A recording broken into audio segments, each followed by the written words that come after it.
request our dignitaries, Honorable Vice Chancellor Sir Professor P. Prakash Babu, Professor S. Sumati Ma'am, Dean Professor G. Chandrika Ma'am, and Dr. Valerie Dakar Ma'am to kindly light the ceremonial lamp.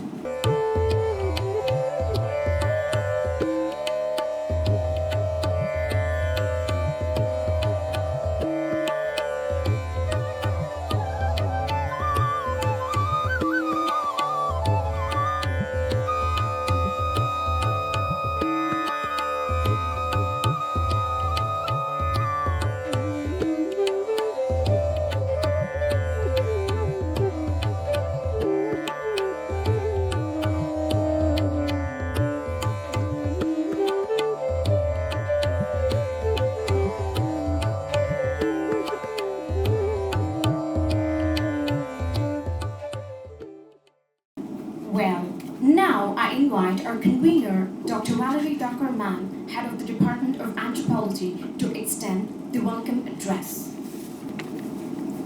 Honorable Vice Chancellor Sir, Professor Prakash Babu, esteemed keynote speaker, Professor Sumati Ma'am, respected Dean, Professor Chandrika Madam, colleagues, heads, deans of various schools and departments, distinguished invitees, scholars, students, ladies and gentlemen, a very good morning to one and all. It is with great pride and deep respect that I welcome you all to today's very special gathering, our observance of the International Day of the World's Indigenous Peoples. According to the United Nations report, there are an estimated 476 million indigenous peoples in the world living across 90 countries. They make up less than 6% of the world's population, but account for at least 15% of the poorest. They speak an overwhelming majority of the world's estimated 7,000 languages and represent 5,000 different cultures.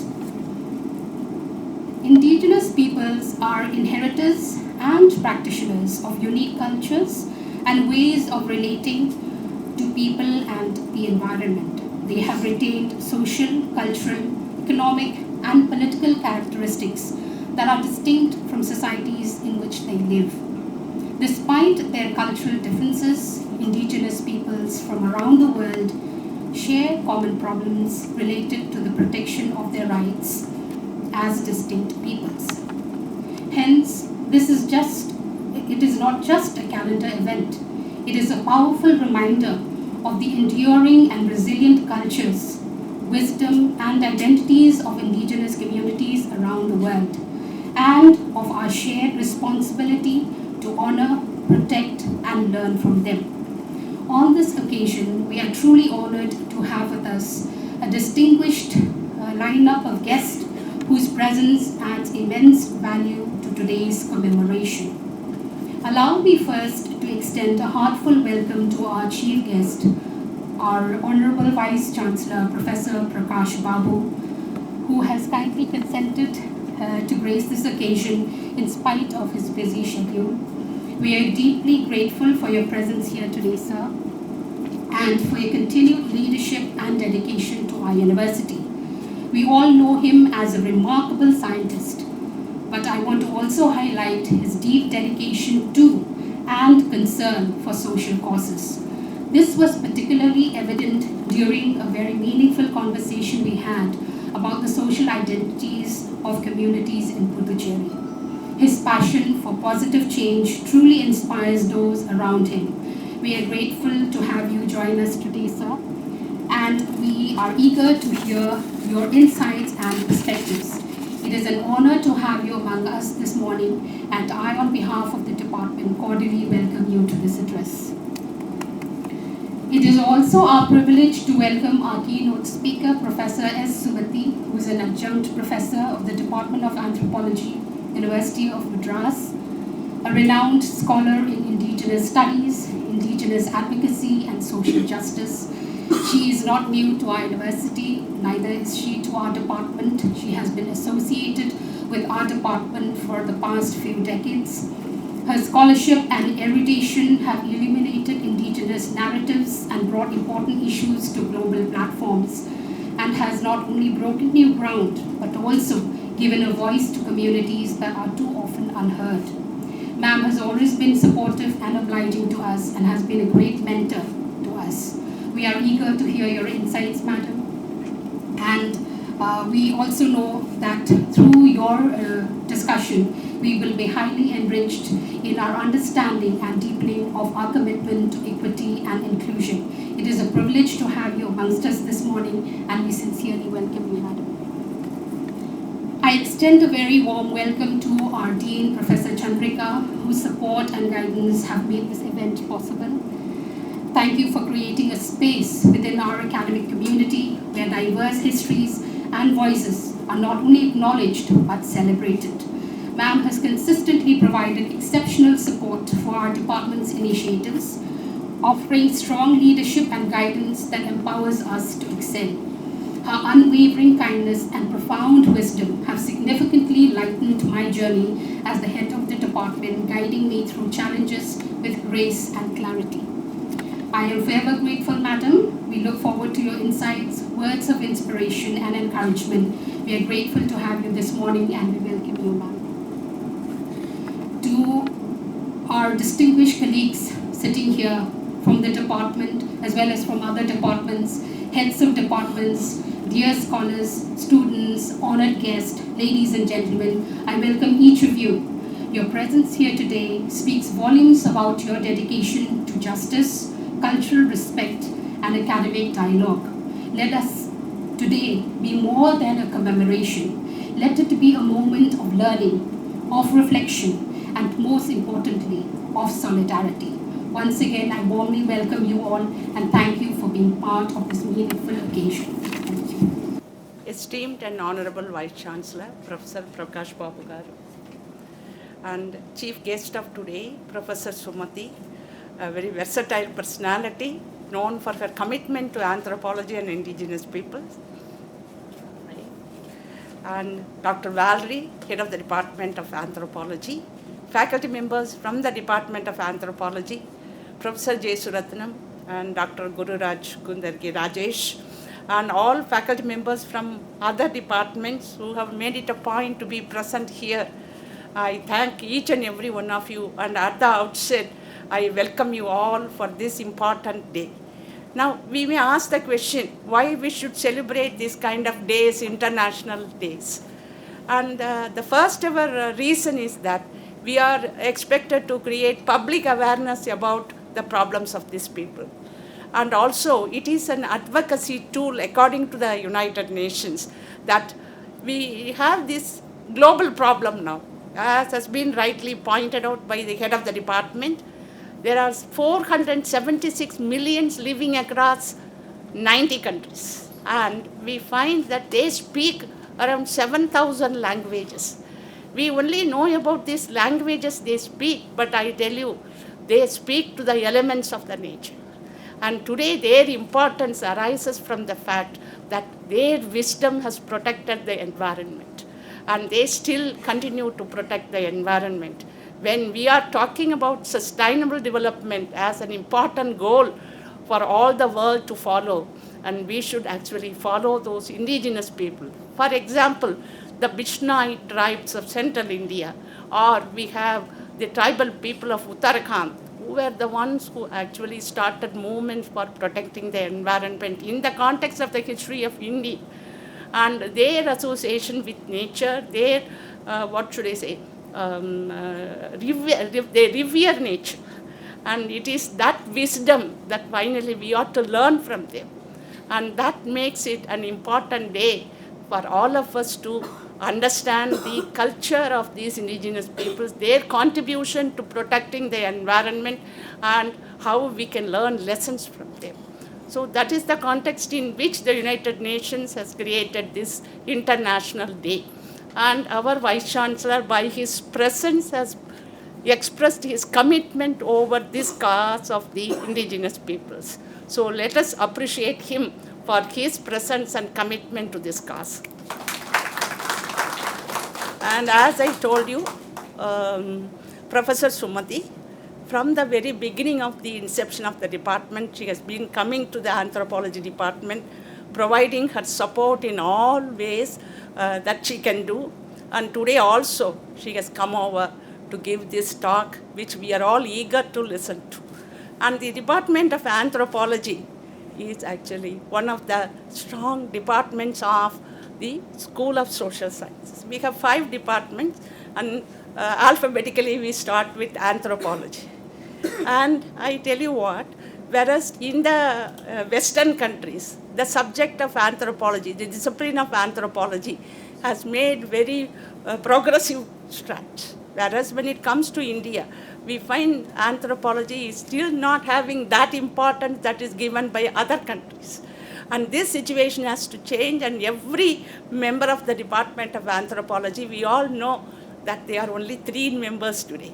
But like the 3 musketeers, they are doing a wonderful job, and today I appreciate what they are doing for the cause of anthropology. And I also thank our Vice Chancellor for any kind of support that he has been giving to all the departments of social sciences, and especially I look forward to his continuous support for all the causes that we are contributing to. So with these few words, I thank the organizers for giving me this opportunity to address you on this day. Thank you so much. Thank you, ma'am, for your insightful words. We now invite our chief guest, Honorable Vice Chancellor Sir, Professor P. Prakash Babu, for his presidential address. Very good morning, all of you. Guests on the dais, Professor Chandrika, Dean School of Social Sciences, Convener and Head of the Department, so Dr. Valerie, and the most importantly, the keynote speaker, so Professor Sumati, and also the adjunct professor of the department, University of Madras, Chennai, and colleagues sitting here, so Professor J. Suratnam, Dr. Rajesh, so Professor Humayun, and other colleagues sitting here, students of the anthropology department, and also from across the disciplines. It's my privilege to be here on this occasion of organizing a International Day of the World's Indigenous People by the Department of Anthropology. Anthropology subject itself is a very fascinating. I don't know whether the students of this department is realizing it. When we were students, we wanted to do 2 degrees, PGs. Invariably, one will be anthropology.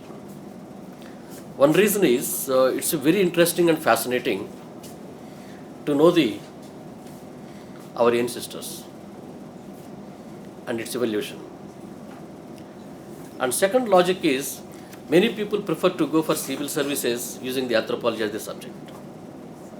Okay, so now I think the other side must have been faded away for various reasons, but students still they can keep it because the government of India is very keen to have that one. So we have the Anthropological Society of India. I think it is there in different places. One of my close friends and from University of Hyderabad, Professor B.V. Sharma, is heading that one now. Yeah. So I think we can also bring him sometime here and see that what best can be a department can get out of that whole huge national level. And when you talk about the indigenous people are nothing but as Professor Chandrika and also the head of the department Valerie indicated. Indigenous people are the people, those who have this. Actually, those are the original inhabitants of the land. They are called as the sons of the soil, or daughters of the soil. Okay, we can use both. But for various reasons, they are being relocated or cornered to go deeper into the forests. Now, that is the reason, now the government of India realized that there is a need to protect them. Even when we are talking about the new educational policy or national education policy, one of the components is the IKS, Indian Knowledge System. One of the important Indian knowledge system is invariably from the indigenous people. And if you take that one, even in my village when we were having, there are different people are there. They speak in a different language, as madam indicated that there are several languages that they are speaking. But there is no words actually, there is no lipi, we call it as, right? So we cannot write them. They do not know, only they can speak, that's all, they cannot write. There are such a endangered languages are there. And also, when we come to the Indian knowledge system, there are so many medicinal plants which are known to those people, not to us. Because they live very closely with the nature. They live very closely with the forest, interior side of the forest. So people say that if when they are inhabitants in the forest, when there is a snake bite, they cannot come to city and take the antidote of the venom, right? So they have the plants which we cannot even explain its mechanism. They can use it. And by looking at the person, and they can take some of the leaves or the shoots or the roots of that one. So, and also they propagate themselves, because I interacted with some of them. They say that this is the secret, we should not reveal to anybody else except in my family. So that means his children should know that one. So people said that their elders, if you reveal this secret, this will not work. So that's how they were given impression. So now, by the way, what happens when these colonies are actually getting extinct, that knowledge is also vanished. So now it is the duty of the research scholars of the anthropology to see that knowledge should be retained, and also that knowledge should come to the civilized world, so that we can utilize that knowledge for the benefit of the mankind. And India has the lot of medicinal plants and medicinal values of this. So they should be used properly. And also indigenous, this year I think there is a theme for the defending the rights and shaping the future. So artificial intelligence and also the defending the rights of the people, that is the one. And also now here we are here to propagate the justice, dignity, and also the shared humanity of these people. So one can say that the earth, we do not inherit the earth, but we have borrowed the earth from the youngsters or children. That means we have to give back to them. So it's not that. So therefore, we have no right to spoil the environment, so that will cause the wiping out of the people, those who are actually inhabitants of that one. So as madam also indicated that there are the different indigenous people in the country, Gonds, Santals in Jharkhand, West Bengal, Odisha and Assam, Bhils in Rajasthan, Gujarat and Madhya Pradesh, Munda and Karya in Jharkhand, and Thodas and Kotas in Tamil Nadu and Nilgiris, Bodos and Mishings in Assam, Jarvas and in Great Andamans, and Sentinelines. So these are the people. So I had an occasion to interact with one of these tribes called the Gonds. They are actually they are the inhabitants of the part of the Telangana and also Orissa, that border.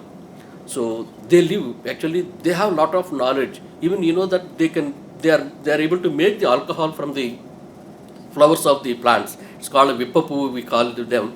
They make it actually. So all these things are, so they have the indigenous knowledge.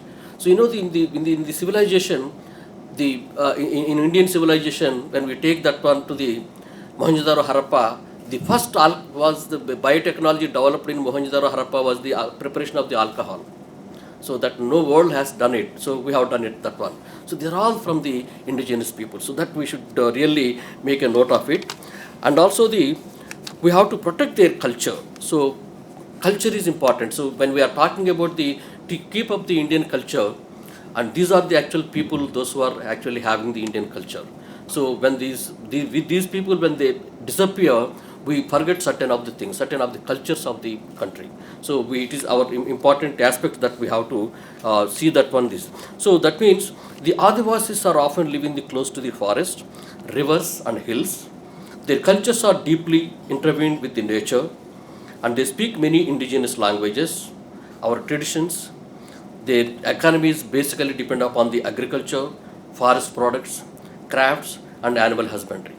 So if you go to some of the forest areas, so border to the forest areas, they do some kind of market in once in a week. They get all these things. What you know that they get the honey, they get roots, and they get leaves, etc., and they will exchange for the other things. So these are all actually the inhabitants of the country, and they have the culture is the one. Culture is actually part of it. So I will close with a small example. Hope all the anthropologists must be knowing it. American cultural anthropologist Professor Margaret Mead. Hope you must be heard of her.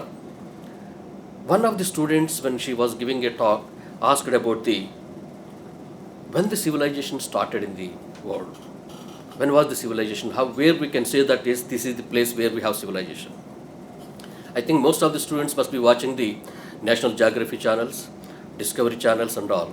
So mostly when we see the National Geography channel, mostly in the forest, what is the law of the land of the forest? Bigger animal kill the smaller animal and eat. Okay, so that is the food web actually. It's like a pyramid. So the carnivorous stands on the top, and also the small herbivores will be killed. But if any lion or lioness or the tiger is ill, what happens? What happens? So sometimes what happened within the quarrels of the lions, or they have their own territory, they have the different groups and all, they have their own territory, and they try to bite each other, so one of these lions or lioness injures, what will happen? I think students, they should tell. Should they go to the veterinarian? Then what happens? What other animals will do? They don't do anything, they leave it. They leave it to, they look at that and they leave and they go. That's all. So this animal will be there, and this will become a food for the predators. Or we can call it as the hyenas, or the ones which are called as they are the cleaners of the forest. Hyenas and vultures, they eat everything. They are the cleaners. So they kill and they eat, that's all. Whether it is carnivorous or the topmost animal. So that is the law of the forest. So when we come back to our original discussion about the Margaret, when the civilization started, it was one of the discoveries. You know, the Homo sapiens and different during that evolution, the last Homo Pithecanthropus, I think, they found one of the skeleton with the injury of the hip bone, femur. It's called the thigh bone, it's called a femur.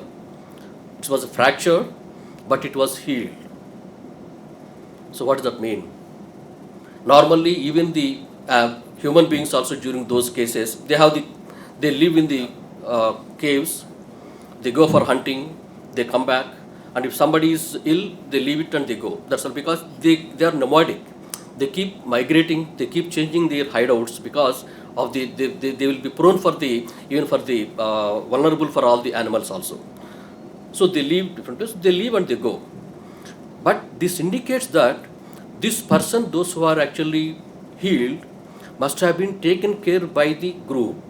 They must have been with them, given food, so that that person, male or female, recovered, and again they joined. So after the skeleton proved that there was an injury, it was repaired, and a person died after some time. So that was the place where the actually human culture started. So civilization started. So these are the places, these are the indigenous people, those who are the protectors of the cultures and also civilization. So it is the duty of the youngsters, especially anthropology subject students. You should see, I really fascinated when you people are going to the different tribes and going for the studies in a particular topic and all. You can have a direct interaction with them. You will know a lot of things. So normally they don't reveal their secret, they don't even open up immediately unless you be friendly with them. You have to go to the hamlets or the forest areas, stay with them, live with them, then they believe you, then they trust you, then they will give the information. Even the police people or even the forest people, when they wanted to go to interior place of the forest, they take their help because they only knows how to go inside, and also they knows that how to come back also. Otherwise, we will be lost. Okay, so these are the people we have the rich in culture. We are the India has the rich people of that particular, and also it is our responsibility and duty to protect their territory, protect their rights, and consider them as the human beings. And we should not dismiss it. So live and let live. So I wish this program will be very successful, and I think the Professor Somati is really, I think she has been here with us, and I'm also happy to listen to her. And I wish the program will go very success, and thank you for inviting me. I wish many more programs from this department. Thank you. Thank you, sir. Your vision in preserving indigenous cultures resonates deeply with us. Your guidance and vision truly motivates us to strive for excellence. We are honored to have your presence with us today, sir. Now, moving forward with the program, for our keynote session, I call upon Professor Jesuratnam Devrapalli, sir, to introduce our distinguished speaker. Our esteemed Vice Chancellor, sir, Professor P. Prakash Babu Garu, our Dean, Professor Chandrika Madam, the keynote speaker of the day, Professor Sumati Madam, my colleague and head of the department, Dr. Valerie Dakar, and all my colleagues from the department and sister departments in the school, beloved students and research scholars. Indeed, it gives me great pleasure to introduce Professor Sumati Madam, an eminent anthropologist whose career reflects an unwavering commitment to scholarship, social responsibility, and global academic collaborations. A distinguished alumni of University of Madras, she completed her PG, MPhil, and PhD from the same university. Her early years as a junior research fellow were devoted to extensive fieldwork, the two concentrating on socio-cultural issues of the vulnerable populations of the Tamil Nadu state. And this has made her an important personality in the field of public anthropology, or earlier we used to call as applied anthropology. She served as a respectful faculty in the University of Madras, and she was head of the department. She was also a syndicate member of the same university. Her outstanding journey include prestigious fellowships like Fulbright Nehru Senior Research Fellowship, DAD Fellowship, Charles Wallace Fellowship, Guest Researcher Fellowship at the University of Tours, France. Currently, as an adjunct professor, she continues to lead impactful researches, including her role as the Indian partner of AIFORA project, Germany, and as a nominated Tamil Nadu state expert on anthropology for community certificate verification, which is really a very important and strenuous task in identifying and proving the veracity of the claims and counterclaims made by certain populations demanding for constitutional support. And also she was advisory member for many activities in the state of Tamil Nadu and also even in the central government. Her post-retirement collaborations with international and regional partners have facilitated opportunities for young scholars and fostered multidisciplinary research initiatives with agencies like TUNISIFL, that is World Bank funded one, and CDAC, India. And Professor Sumati Madam, as most of the speakers have said, we know her for almost 3 decades. And every time when we want any need of academic nature, when no guest is available for us, immediately we used to call her. And without any hesitation, she says, okay, I will be there tomorrow. So, such a ready-made source of knowledge of anthropology. And above all, she is a great friend and a reliable friend, and you can rely on her for any academic advantages. So, with these few words, there is a big CV. I cannot read all that because of time paucity. And with these few observations, I invite Madam to deliver her talk. Thank you. Very good morning to one and all. Most respected Honorable Vice Chancellor, Professor P. Prakash Babu sir, my dear friend Chandrika Madam. I every time relish her acquaintancy and learn a lot. And my dear friends, thank you. And my dear friend Valerie, Professor J. Sratnam sir, Dr. Rajesh, very good morning to one and all. There are also other faculty members in this hall, and my dear students, ladies and gentlemen. So today, as the people who have spoke earlier to me have been consistently insisting on the relevance of the day and the importance, and it is a time for us to raise a question why we celebrate all these days, and more, very specifically, an international day. Why should we celebrate, and what is the relevance, and how this is more applicable in our situation, or in a contemporary situation, particularly relevance to India, is a main question that we all has to raise it in our mind, and we should go ahead with it.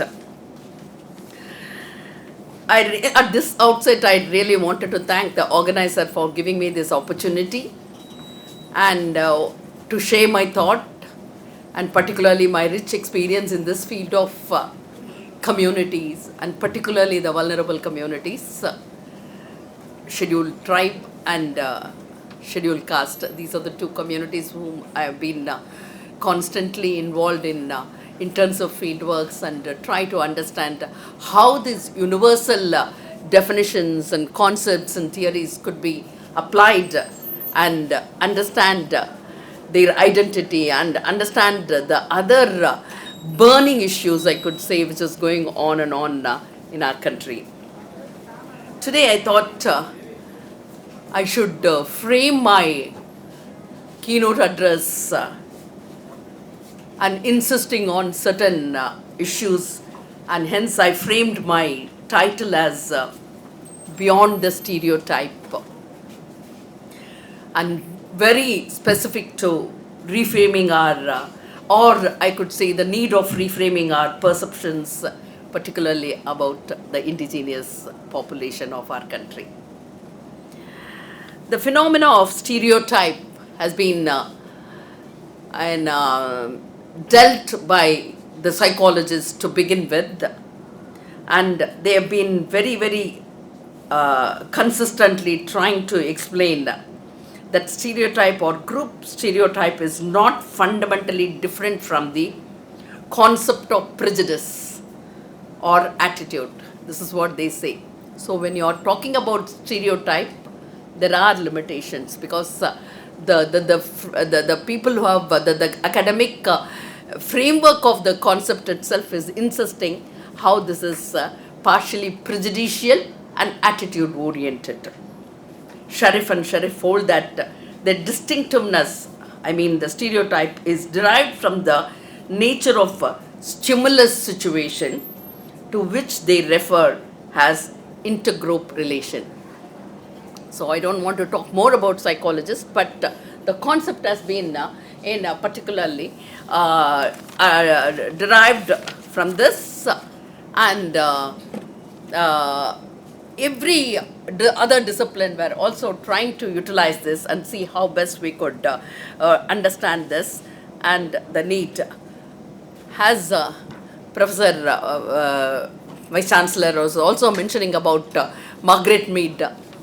So Ruth Benedict also has been consistently talking about this concept of stereotyping, and cautioned us, I quote, "The first lesson of history in this respect is that when any group in power wishes to persecute or expropriate another group, it uses as justification reasons which are familiar and easily acceptable at that time." So very beautifully, Ruth Benedict tried to understand and said how these concepts of stereotyping has been manufactured and formulated and ultimately become a mainstream phenomena. So these are the things that we should, and it is the time for us when we started organizing these is World Indigenous Day. There is a scope for all of us, and as the Vice Chancellor rightly pointed out, it is the time for all the young mind should think about how we could able to understand this whole component of Indigenous Day or tribe, or more particularly the concept of constitutional category of scheduled tribe. This is what is more relevant at the application level also. Fortunately, I had a lot of opportunity to work on this. Particularly, the truth of our view can be realized in the tragic consequences of full-blown racism in Nazi Germany, bent on world conquest. Benedict has very clearly said how this has been worked out during the Nazi time. Stereotype plays a very powerful role in the development of prejudice and national and international tensions. It controls, determines, and directs social behavior. Postmodernism represents a radical departure from traditional approaches to understanding culture. By challenging meta-narratives, deconstructing established norms, and embracing pluralism, postmodernist thinkers have offered new ways to interpret the social fabric of contemporary life. This concept has been deeply analyzed by various agencies beyond academicians who had consistently working on these issues and ultimately arrived and justified the relevance of postmodernism. Anthropologists played a crucial role in this whole process. Today, I would like to reflect my thoughts in this approach, keeping my rich experience as a practicing anthropologist. I have been examining and applying these key concepts like tribe, community identity, collective consciousness, and so on as a part of the government committee. Being critic of modernist assumption and its relevance in understanding today's diverse and rapidly evolving alternative cultural landscape, it is very much needed to have more clarity about the concept like indigenous, tribe, and scheduled tribe. I start with this is a small introduction. I don't want to go more deep into it, as you all know that International Day of World Indigenous Day and how this has been celebrated, and so it's celebrated on August 9th, and this global observance honors the unique culture, traditions and contributions of indigenous people worldwide. It raises awareness about challenges like discrimination, marginalization, and laws of heritage while promoting their rights and well-being. So this is this year we are talking more about the rights, and Chandrika Madam has rightly know this year. Maybe it is all has been identified as it has been denied for them, and hence they keeping those component into consideration, and the year has been dedicated to their rights. This day recognizes the vital role of indigenous people, and they play in preserving their biodiversity, traditional knowledge, and everybody has said they are the major stakeholders, I could say, that they preserve their environment, which is very rich in tradition, knowledge, and relevance also, no, like and its utility and the biodiversity, and including the cultural diversity.